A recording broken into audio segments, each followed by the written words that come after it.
wasiir ku-xigeenka wasaaradda horumarinta caafimaadka jamhuuriyadda Somaliland mudane Mahdi Ismaan Buuri ayaa maanta xariga ka jaray dhismo cusub oo wasaaradda caafimaadka oo kaashanaysa hay'adda Amoud Foundation ay ka hirgelisay magaalada Fadhigaab. munaasabadii xariga jarku ay ka soo qayb galeen jadwalka wasaaradda caafimaadka ee gobolka Sanaag, maamulka heer degmada Garadka, wasaaradda caafimaadka ee degmada Garadka, uqaasha waayeelka iyo waxgaradka haldoorka iyo maamulka magaalada Fadhigaab iyo xubno ka socda hay'adda Amoud Foundation ayaa ugu horreyntii waxa ka hadlay waayeelka iyo waxgaradka magaalada Fadhigaab. wasaaradda caafimaadka iyo hay'adda Amoud Foundation boogu mahadceliyeen xaruntan caafimaad ee ay u hirgeliyeen. halkan ugu timi ee hawsha ka qayb qaadatay hawsha dhistay ninkii ka qayb qaataba dumarka ugu mahadcelinayaa.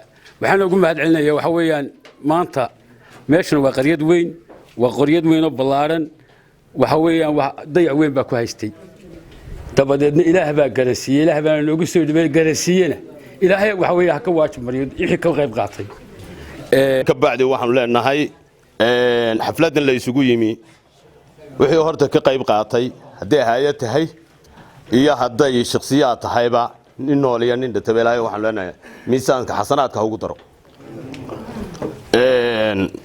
arrimaha kulley diwaanu waa maanta xafladeedii baanu nimi, hay'adii baa wareejinaysa, dadweynaha ay ku wareejinaysaa iyo degaankuna wuxuu ku wareejinayaa wasaaradda.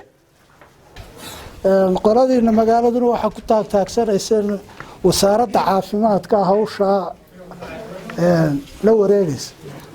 horta marka hore marka caafimaad laga hadlayo mar walba deegaanku ka tagi maayo in qayb ku yeeshaan oo ay qaybtooda qaataan. wasaaraddu waa dadaalaysaa, wixii la qaban karo waa la qabanayaa, laakiin waxa ku tala gashaan baashu inay xagga caafimaadka qura u xiibsiiban, laakiin laydinka rabo roolkeeda inay qaadataan. maanta shaqo bilaabanta daar yar baynu daadhisnay, laakiin shaqo badan baa taala oo idinka laydinka baahan yahay. qaybta ugu badan la rabo inay idinku ka qayb qaadataan. sidoo kale jadwalka wasaaradda caafimaadka ee gobolka Sanaag, maamulka heer degmada Garadka iyo kuwa wasaaradda caafimaadka ee degmada Garadka ayaa dhammaantoodba wasaaradda caafimaadka iyo hay'adda Amoud Foundation baa uga mahadceliyeen dhismahan quruxda badan ee dadweynaha ku dhaqan magaalada Fadhigaab u hirgelisay. waa MCH-kii weynaa, waa guul la gaaray, waa alxamdulillah. wasaaradda caafimaadka ayay tahay shaqadeeda, hay'addu ha keento, laakiin wasaaradda caafimaadka bolosigan leh. waxa weeye waan ku ammaanaynaa, waan ku soo dhaweynaynaa waxqabadka. wixii ka dhimanna waynu ka codsanaynaa inay inoo qabtaan, iyagun baana inooga mas'uula. MCH-kan waxaanu keennay qalab oo sarreeyaan soo dhignay, ultrasound waan soo diray in burcayaala hadda malaynayaa. sidoo kale wixii ka dhiman qalab inta badan wasaaradda annagu culays ma saarno oo dad Amoud Foundation nahay. wasaaradda culays ma saarno oo sariiraha dhiga oo maxay qabtama nahno, annaga ka shaqeyna, annagaana dhigna. wixii qalab caafimaad aad u aragtaan inuu ka dhiman yahay waxaan idin ballan qaadayaa in aan idin keenayo. deegaanku waxa uu tilmaamay oo ay dareensiinayeen shaqadooda in ay tahay roolka ay leedahay wasaaradda caafimaadku. aad iyo aad bay ugu mahadsan yihiin. dunidana aragtaana way isla toosinayaan, wax isla qabad mudanayaal. waxaan halkaa idin sii yara taakiidinayaa deegaankan Fadhigaab la yiraahdo magaca waa ka tuulo, waa sisab districtki degmada. waxa ku nool nation aad iyo aad u fara badan oo degmooyinka kale ee Somaliland ee waaweyn aan ku noolayn baa halkan ku nool.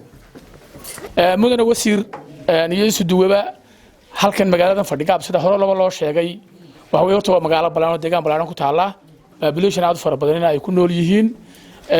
adeegyadii bulshada adeegan MCH ka hadda laga hirgeliyay waxa ugu horeeyay health post oo ay ku shaqeynayaan 4 qof muddo soo taagnaa kuma filayn. iminkana waxa laga dhisay MCH ka runtii waynu geli doonaa qolaalkiisa sida hay'addu sheegtay Amoud Foundation waxa sheegtay inay qalabayn doonto. inaguna waxaan aad iyo aad idinka rajaynaynaa in wixii ka dhiman ee adeega ee dawadii iyo ciidii magaranaysa gacanta ku hayn lahayd in loo helo ayaan aad iyo aad idinka codsanaynaa. maadaama maanta aan caafimaadkii u baahda caafimaadku joogto bulshada reer Fadhigaab iyadana waxaan kula dardaarmaynaa inta waa laynoo qabanayaa, dadku inoo shaqeynayaa. waxaynu nagana u baahanahay wixii aynu qaban meeshii la dhisay waxa loo baahan wax la sustainability loo baahan yahay.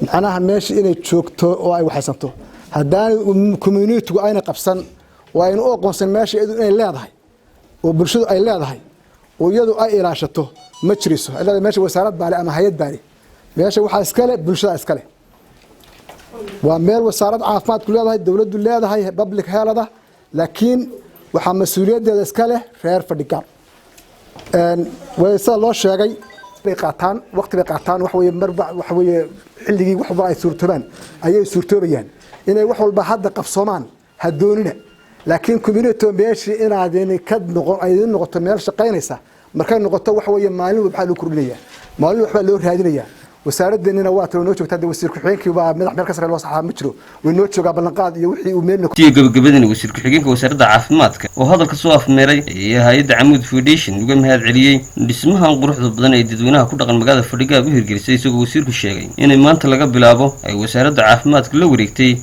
حرمتن عافمات اللي جه الكلام مقادة فريقها ما كونه كجورني هيلس باسكي وحنو جوري MCH هذا نوع حشرة ديستريكت هوسبيتال هذا نوع حشرة ريفرال هوسبيتال وحويان قلب كعافمات كونه كقالسي تقلبيان كلا لسوي بسنيو وعلى كده بس القرآن لصوص يدور كونه $1 هذا هذا وحويان محوها وحير عشورتا أيوم بحلقوا ذا كل كا وحنو باني إمك كورونا هرا وحنو كجبحنا سكاش أم بتشارتنا هاتو أم بدخسرنا على هذا يقربا شوكتا هاتو أم بقرب شوكينا كلا هاتو وحويان سكاش بينو كجبحنا تيوم بينو ما تندورنا ده إني نسيكب عنه وحيابها إنه إيمان يا أم بتطلع إمك حلقة واحد كير إنسان طلع فربضان روحوا تيب إذا مركوا كبك سوداء ونقضاء محايد نيجاتيف دودي سعوا خلاص صادقة يا MCH كوجدو سي إيانو ده أنا يوجا كلاجين وأنت تقول لي تو MCH كانت ترى يو وحول.